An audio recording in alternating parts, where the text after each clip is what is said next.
What do you see?" "Shh, give him a minute," comes Maria's harsh voice. My eyes are closed. In one hand, I have a thumbtack hovering over a map of the state. In the other, I have a picture of the girl. She's got long blonde hair, bright green eyes, and a wide smile. Alexis is her name, and she's been missing for 5 weeks. Then it comes, in flashes. "Welcome to South Lane." An ash tree. A street sign. 6, 8, 9. A blue house. I'm taken to the basement, which has one long mirrored wall that reflects the room back onto itself. But it's cold, and there's a darkness hovering around me. It follows me as I move around the room. My eyes fly open, and without having to think about it, I stick the thumbtack into the map.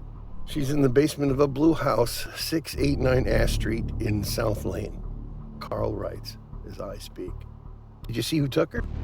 "No." "Did you see her?" he asks me. I glance at Maria, who shakes her head no. "What is it?" Maria steps forward. He has been trained not to see or interact with the people he is looking for. "Why?" Carl asks, setting his pen down. "Because sometimes the people can see him, and that gets very dangerous." Maria's mouth settles into a thin line, as if she's daring Carl to ask another question about it. "Well, it really doesn't matter. What you've given us is more than enough to start. I'm going to alert the police." Behind Carl's desk, there's a long mirror, and I can see myself. Gray eyes and long dark hair, high cheekbones with the scar on my right cheek, and pale skin from years of living in the labs. Carl stands up from his desk and reaches out to shake my hand, which I don't take. Sometimes touching other people shows me things I don't want to see. Maria takes it instead with a grim smile. "I hope you find her. Come on, James." I follow her out into the car that's sitting outside Carl's office. He was hired as a private detective by Alexis's parents after the police declared her a runaway. She was more difficult than usual, I tell Maria, once we're driving away. The sun has begun to set, casting us in a warm glow. "How do you mean?" she asks, her brow furrowed. "I don't know. It was just dark. But once we get back to the lab, we'll run some tests and make sure you're okay."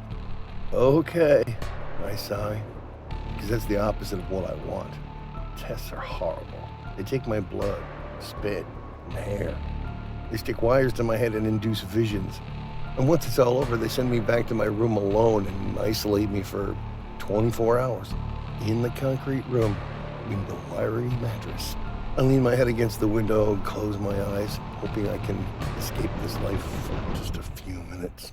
I dream about the first testing I remember. I'm 4, wearing my favorite t-shirt. Maria is next to me with her clipboard, and the doctor is kneeling in front of me, adjusting the last of the electrodes. "James, now just close your eyes and think of this man. You're gonna find him for us, okay?" The doctor leads me to a chair where I look closely at the picture of the man. He's old, with dark hair and a scar running from his left eye to his chin. It happens almost instantly.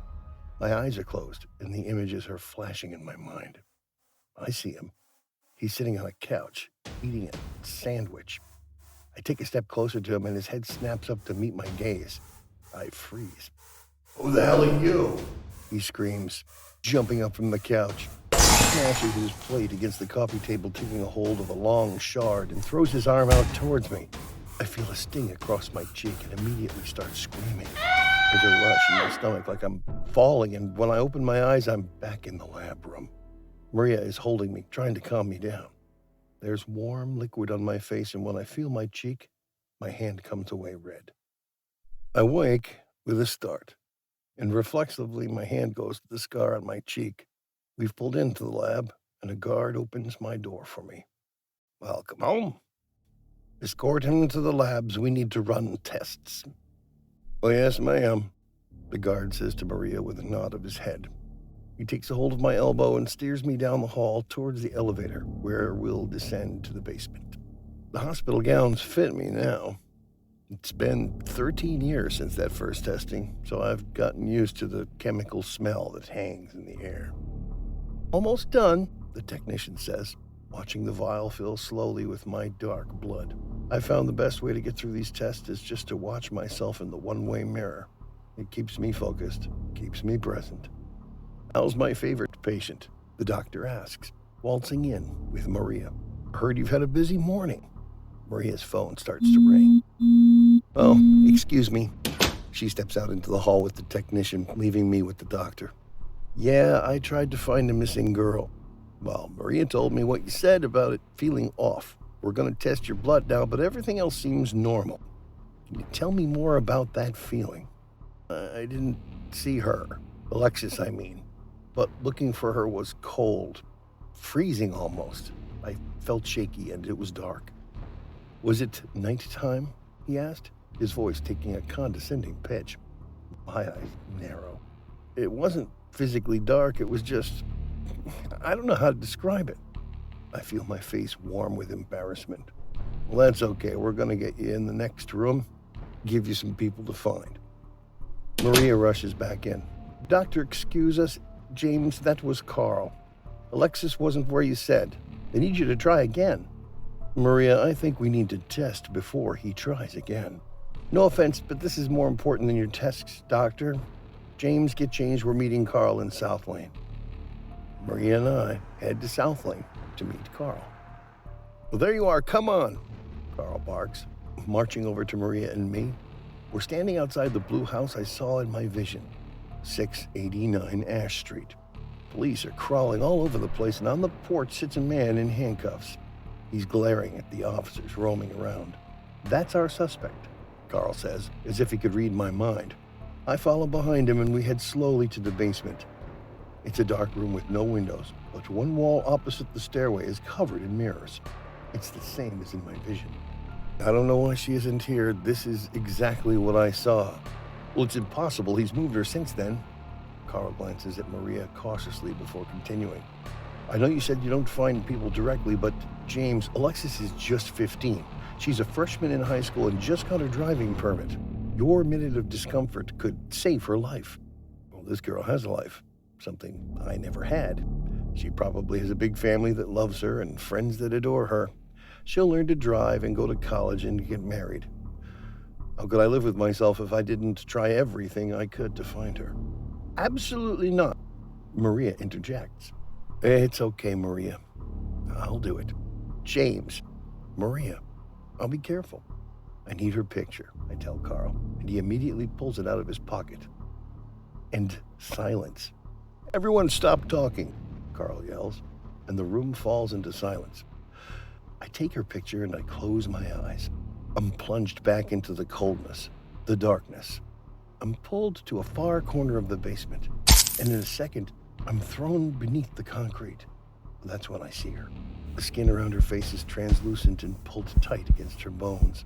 Her green eyes are wide and frozen. Her hair is matted with blood, and her mouth is open in a permanent scream. She's dead. But before I can leave, the cold takes over and envelops me, and I feel her lifeless, bony hands reaching out and grabbing me. I feel the rush and pull myself back. The room is silent except for a surge of piercing screams. James! James! Maria cries. I stop, realizing the screams were mine. But something's not right. My body is achy and the hairs on my arms are raised in panic. The darkness is still there. I can feel it settled around my shoulders like a weight, watching me. My heart is pounding against my chest, and the cold has wrapped itself around me. It feels like someone hovering right around me, taking up the air I need to breathe. What did you see? Where is she, James? Carl pleads. I point to the corner of the room where a swatch of new carpet sits. She's buried under the floor. I managed to choke out. She's been dead for days. I'm so sorry. Carl's face falls, and Maria puts an arm around me, pulling me away from him. I hold back a sob. Her eyes flash through my mind, and a shiver runs down my spine. It's okay, you tried your best. We stand in front of the mirrored wall, and I watch the reflection as some forensic scientists start swabbing the area. Then I look back to myself, and I have to stifle a scream, because it's not my face I see staring back at me. It's Alexis.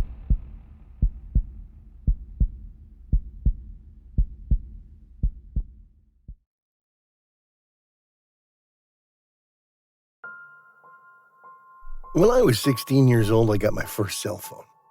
It was a normal phone, one that blinked red when I had a new text message.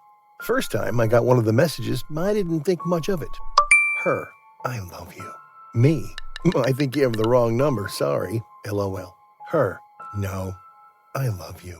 Me, really? Well, who are you? Her, your true love. I showed the message to my friend Kristen. She just laughed and shrugged her shoulders.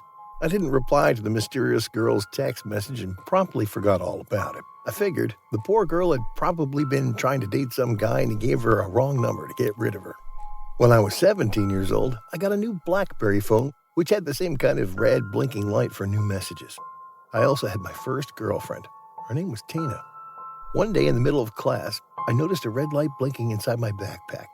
Making sure the teacher wasn't looking, I pulled out my BlackBerry, held it under my desk, and read the message. Her, where have you been? Me, who is this? Her, I missed you, baby.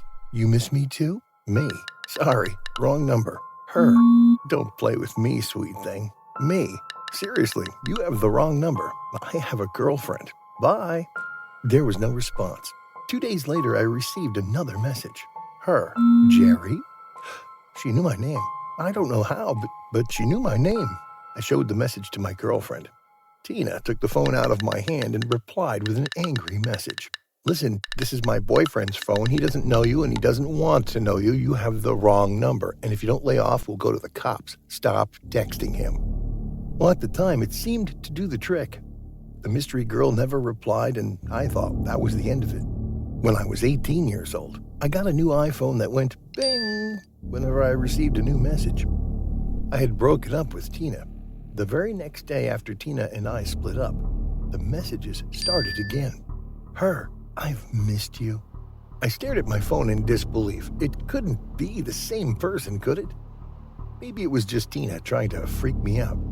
Me, who is this? Her, you know who this is. I'm glad you got rid of her. Me, who?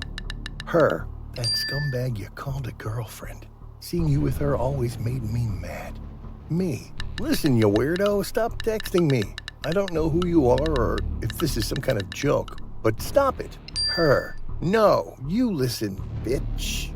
You're mine. And if I see you with another girl, you'll regret it. By the way, you leave your curtains open at night so I can watch you? I was sitting on my bed as I read the text message. Horrified, I immediately turned to look out my window. My bedroom was on the ground floor. Anyone standing in the backyard could see straight into my bedroom. I jumped up and pulled the curtains shut. Then I called my friend Kristen again and I told her what happened. She came right over and convinced me to go to the police. When we arrived at the police station, the officers were very helpful. I showed them my phone and they managed to track the girl's number. They ended up finding a battered old BlackBerry phone in an abandoned building about 2 blocks from my house. There was gooey stuff all over it, as well as on the floor. The phone was registered to a young man who had gone missing a few months before. He had still not been found. I changed my phone number, and for a month or so, everything was fine. One night, I went to a party at a friend's house. A lot of the guests were playing drinking games, and quite a few had passed out on the couch or were thrown up in the bathroom. At the end of the night, I realized that my backpack was missing. I went around the house, searching for it everywhere, but I couldn't find it. I saw Kristen coming out of the bathroom and I begged her to help me find my backpack. Eventually we went outside and found the backpack lying on the front lawn. All of the contents were scattered around on the grass. We started gathering everything up. Luckily all of my money and credit cards were still there. The only thing that was missing was my lip balm, which I honestly couldn't care less about. I figured one of the drunk girls had probably been rummaging through my backpack to borrow some lip balm and had accidentally spilled everything out. Kristen and I decided to call a taxi, but when I took out my phone, I realized that someone had been using it to send a bunch of text messages. The last text was just a bunch of gibberish. I had an uneasy feeling in the pit of my stomach as I scrolled through the messages. I was right. Some drunk guy had been playing around with my phone. He had been answering messages posing as me. A whole conversation had taken place. Her, hey sweetie, haven't talked in a while. Him, you're right, sup sexy. Her, how are you? Him, good, you? Her. I'm just sitting here thinking about you. I missed you. Did you miss me? Him. LOL. You're funny. Where are you? Her. You know I can't tell you that. You already went to the cops once. Him. Cops? Her. You think I didn't know? It took me a while to forgive you for that. Almost as long as it took me to find your new number. Did you miss me? Him. LOL. Sure. Her. I can see you're not at home tonight. What are you doing? Him. You can see me? Her. No, Jerry, I can see where you are on GPS. That's not your house. Him. At a friend's place. Drinking. Her. Are you drunk? Wait there. I will come and pick you up. 9 minutes later, the drunk guy finally replied. Him. Okay, sorry. This is not Jerry. I found his phone and started messing around and replying when you texted. Her. You stole Jerry's phone? Him. No, I borrowed it. Her. I'm coming down there right now. What have you done with Jerry? Him. Nothing. Don't come over here. You're a freak, yo. Her. I'll kill you if you hurt him. Her again. Answer me. You better not have hurt him. Her again. Bro, you're dead. Him. Is that you in the red car? Him again. Dude, you're freaking weird. I'm going inside. Him again. WTF. Was that you? Him again. Okay, stop. I'll leave the PHEGOOY23620 or something. It was unintelligible. There were 3 more text messages like this with letters and symbols, as if someone had mashed the keyboard with their fingers. As I finished reading, the phone vibrated in my hand.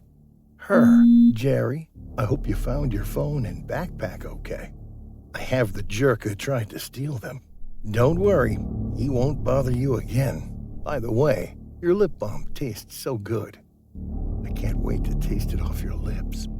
Well, I freaked out and immediately called 911, trying to explain the gravity of the situation.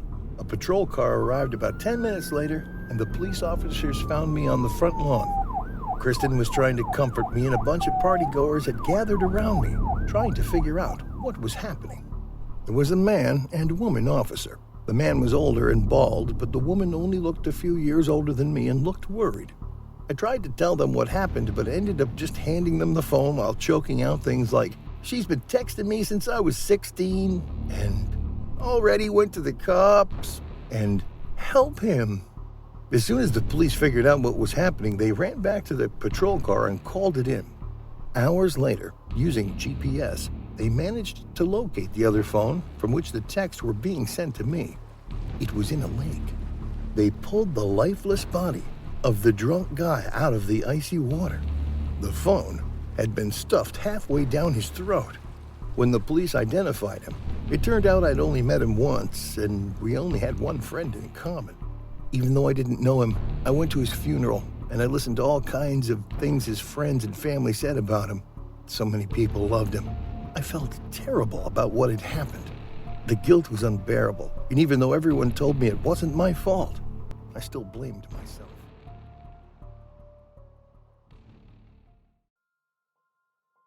The stalker woman had made me feel completely vulnerable.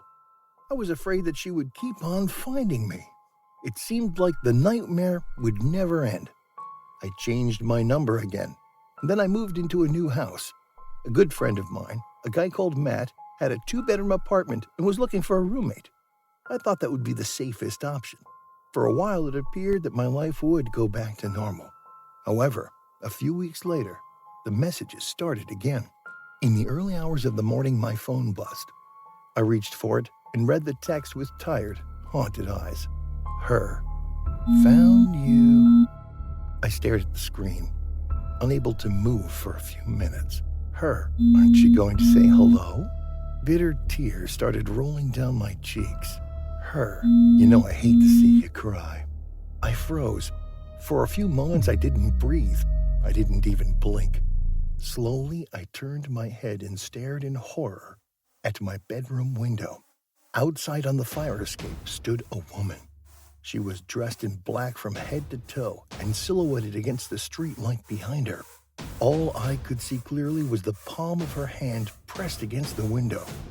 Her hot breath was fogging up the glass. I didn't wait to see what would happen. Jumping out of bed, I ran down the hallway and burst into Matt's room, screaming at him to call the police. He was jolted out of his slumber. Jerry, what is it?" he asked. "The woman I told you about," I shouted in terror. "The stalker. She's here, outside my window. Call the police." He was too stunned to move. I grabbed his phone and called the police myself. As I explained what had happened, my roommate's eyes grew wide. He reached into his closet, grabbed a baseball bat, and set off down the hallway. I tried to call him back, but he didn't listen.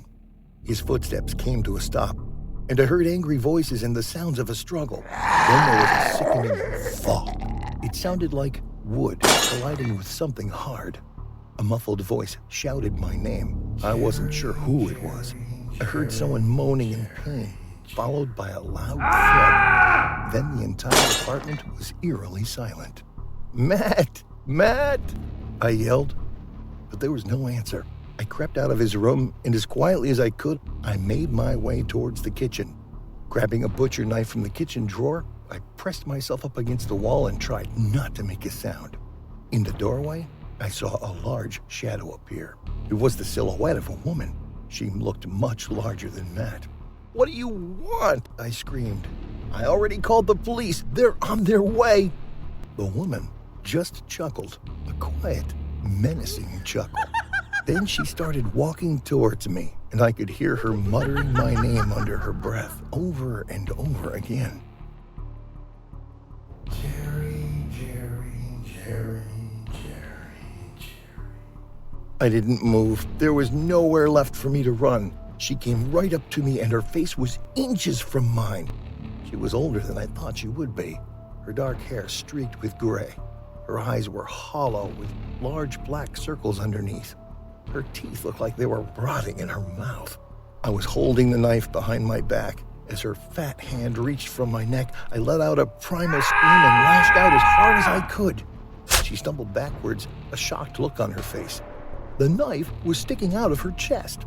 I pushed past her and ran out into the hallway. She tried to follow me, but when I looked over my shoulder, I saw her drop to her knees. Then she fell face down on the carpet. I wasn't sure if she was alive or dead, and I didn't want to take the chance. I ran into my bedroom and locked the door behind me. Matt lay slumped against the wall, a large purple bump already forming on his forehead.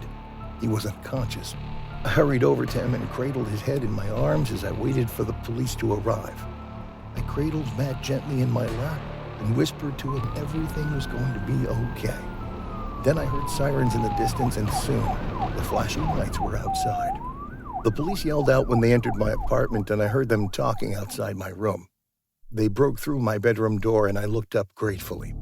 "What happened in the hallway?" the police officer asked. "She came in through my window and attacked my friend. Then she was coming for me, so I stabbed her." The police officer looked puzzled. "There's nothing in that hallway but a whole lot of blood." I looked from him to the hallway, and I began screaming. I took my phone and I threw it at the wall as hard as I could, shattering it. They took Matt to the hospital and brought me to the police station for questioning. Halfway through my interview, the officer was called out of the room. When he came back, he told me that the body of a woman had been found a few blocks from my house. She had died of stab wounds. They identified the woman and learned that she had a criminal record for stalking, kidnapping, and attempted murder. They broke into her house and they found one room completely dedicated to me. I saw the pictures that the police photographer took. The walls were covered from floor to ceiling with images of me. In some of them, I looked no older than 13. There was a lot of sticky stuff encrusted on the walls and the pictures. There were pillows and an old blanket on the floor. I thought I recognized the blanket. It was the one that I had lost when I was a child. They also found the remains of a young man's body in her freezer, a boy who had disappeared almost 20 years earlier. He had been her first obsession. She was 48 years old when I killed her. She had no family or loved ones. She had lived like a hermit most of her life. Matt got out of the hospital a week later. He had a fractured skull and 3 broken ribs. We moved into a new apartment, one with an alarm system and reinforced windows. We're the best of friends and inseparable now. I don't have a phone, and I don't know if I will ever get one. Whenever I hear the sound of Matt's phone ringing, it sends a shiver down my spine.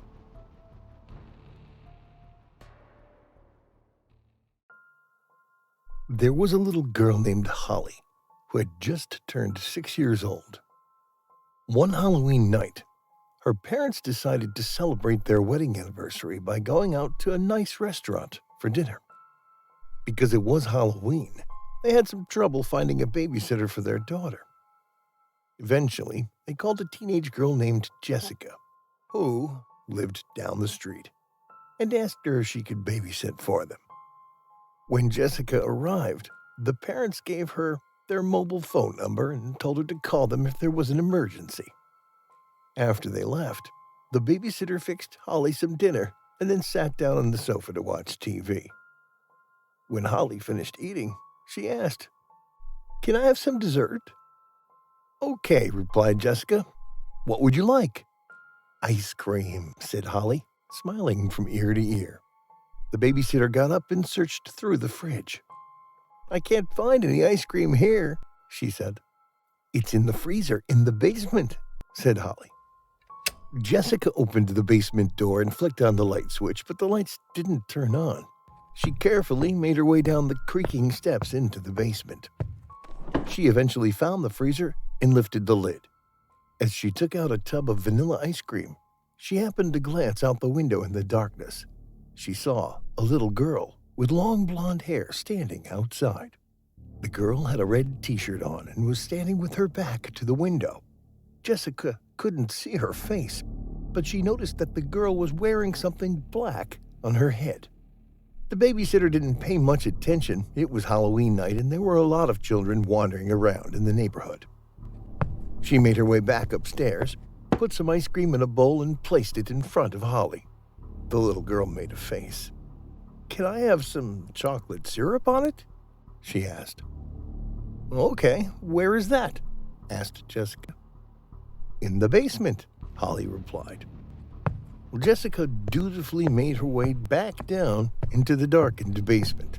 As she was searching for the chocolate syrup, she glanced out the window again.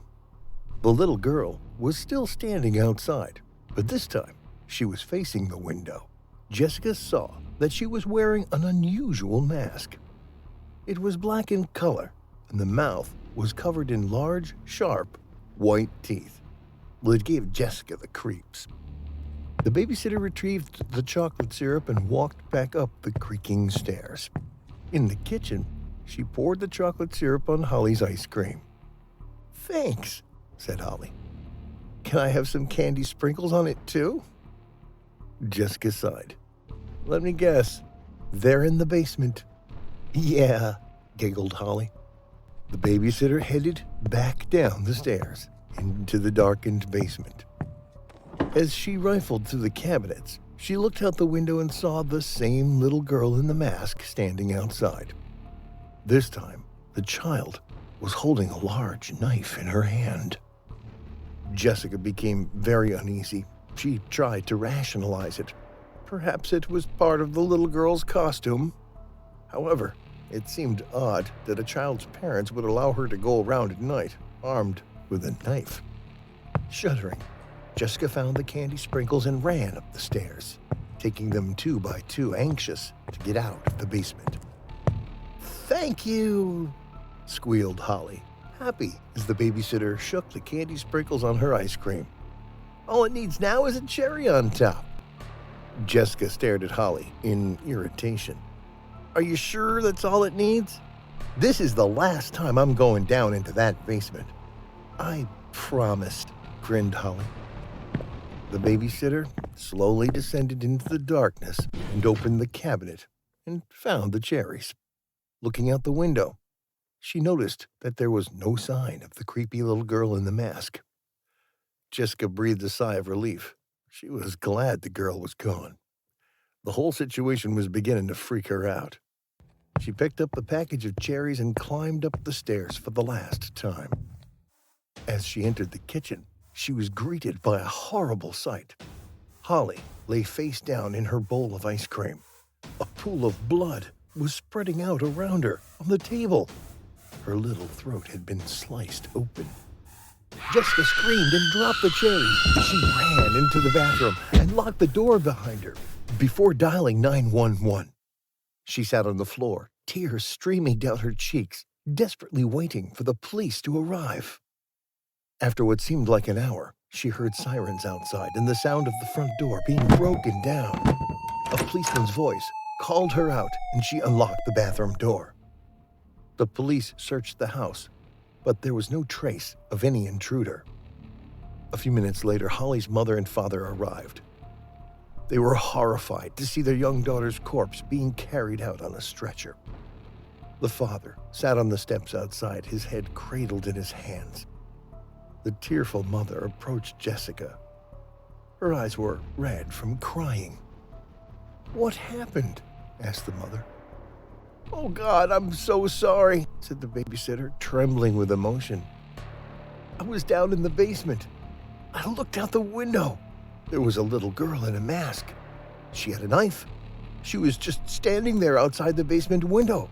She must have murdered Holly." "But Jessica, that's impossible," said the mother. "There aren't any windows in the basement. Only a mirror."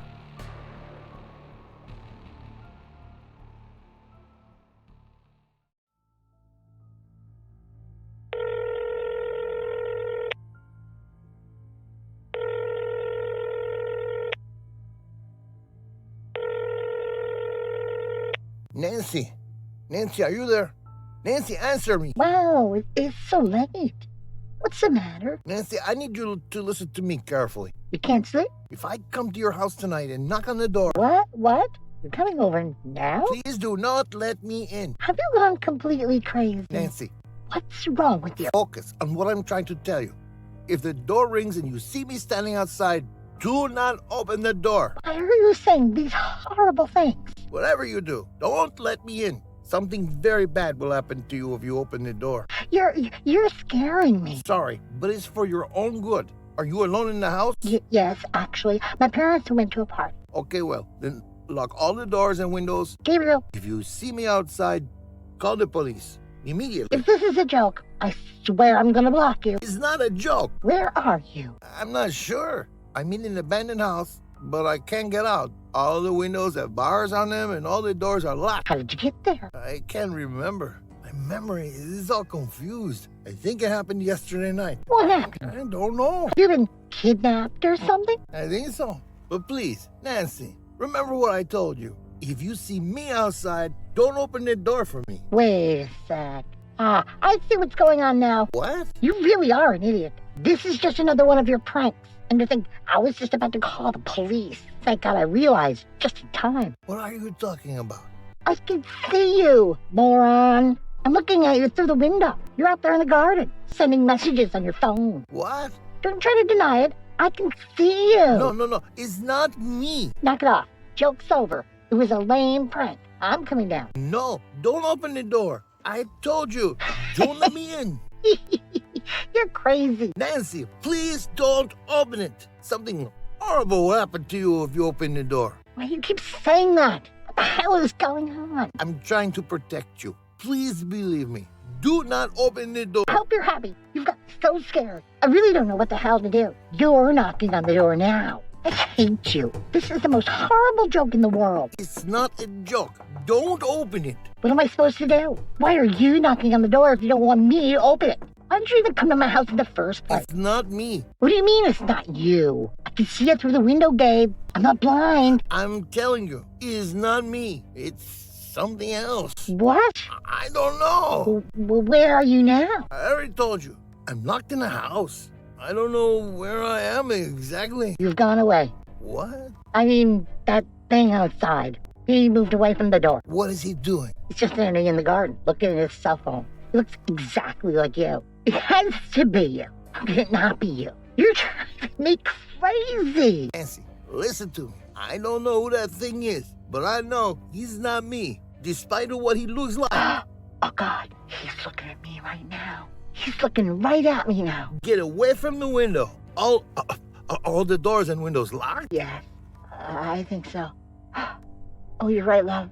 It's not you. He's almost identical to you, but I know it's something else. His eyes are red. They glow in the dark. Get away from the I'm on the window. other, I'm on the other side of the room. Now he's crouching down. I can't see him anymore. What's he doing? He's got a stone in his hand. He's walking to the window. He's gonna break the glass. Run! Lock yourself in the bathroom and call the police. Love, Nancy! Nancy! I'm upstairs. I locked myself in my bedroom. The lock on the door is stronger. Did you call the police? I'm calling them now. Tell them to hurry. Nancy! What did they say? Are you still there? I called them. They said they're coming right away. Okay, good. I hope they come soon. That thing broke the window. He's inside the house. Are you sure? I can hear his footsteps. Now he's coming up the stairs. Oh, I wish I was there. I wish I could help you. What is that thing? Why is all this happening? I don't know, love. All I know is what I told you before. It started last night. I was in my bedroom, studying. The window was open and I heard a noise outside. I looked out the window and that's when I saw it. There was something out there. What? Something that wasn't human. It had a pale white face and its eyes were glowing red. He grabbed me by the neck. I didn't have time to react. Then as I watched, his face began to change. This is the most incredible part. Before I even knew it, I was looking at myself. The thing had stolen my face. He looked exactly like me. And he was smiling at me. Oh my God! I don't remember anything after that. Then I woke up. When I woke up, I was locked in this house. That's all I know. Gabe, that's the craziest story I've ever heard. But I believe you. And I know this thing is evil. He wants to kill me. I know it. He's banging on the door now. The door is shaking. He's using a lot of strength. I don't know. I don't think it's gonna hold much longer. Don't let him in. Push the bed up against the door. Do whatever it takes to survive until the police get there. Nancy, please answer me. Answer me, Nancy. Nancy, are you okay? What's happening there? Oh, please answer me. Oh, God, I love you, Nancy. When the police finally arrived at the house, they were too late to save Nancy. She was nowhere to be found. The door of her bedroom had been smashed, and the pieces lay on the floor.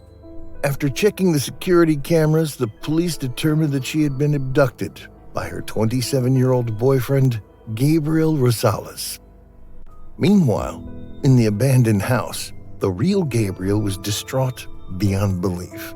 He managed to find a loose floorboard and got out through the crawl space. He discovered that the house was located in the middle of the woods. He tried to call the police, but he couldn't get a signal. When he checked Google Maps, it couldn't find his location. Gabriel began walking through the woods. He hiked for several kilometers until he found a house with the lights on. He went up to the door and knocked. After a few minutes, a woman's face peered out the window. As Gabriel desperately tried to explain the situation, the woman's eyes grew wide with fright. She let out a piercing scream. "Please," Gabriel whined. "You've got to help me." Just then, the front door opened and a man appeared from the darkness holding a rifle in his hand. Gabriel turned and ran as fast as he could. As he dashed for the cover of the trees, he heard the sound of gunfire behind him and the bullets whizzing past his head. Gabriel ran until he was out of breath. He tripped over a fallen log and his feet got tangled up in the branches. He fell and hit his head on a stone. Blood began to flow from the open wound and it soaked his whole face. He grabbed the cell phone and activated the camera in selfie mode so he could see the extent of his injuries. What he saw made him shake with fear, and the cell phone fell from his hands. Finally, he understood why the woman in the house had screamed with such horror. The strange creature had taken his appearance, and in return, it had left him with its own. Today, Gabriel travels by night, hiding in the shadows. his face and body transformed forever into that of an abominable being. Still wondering what it was that attacked him and stole away his girlfriend, and hoping one day to get revenge.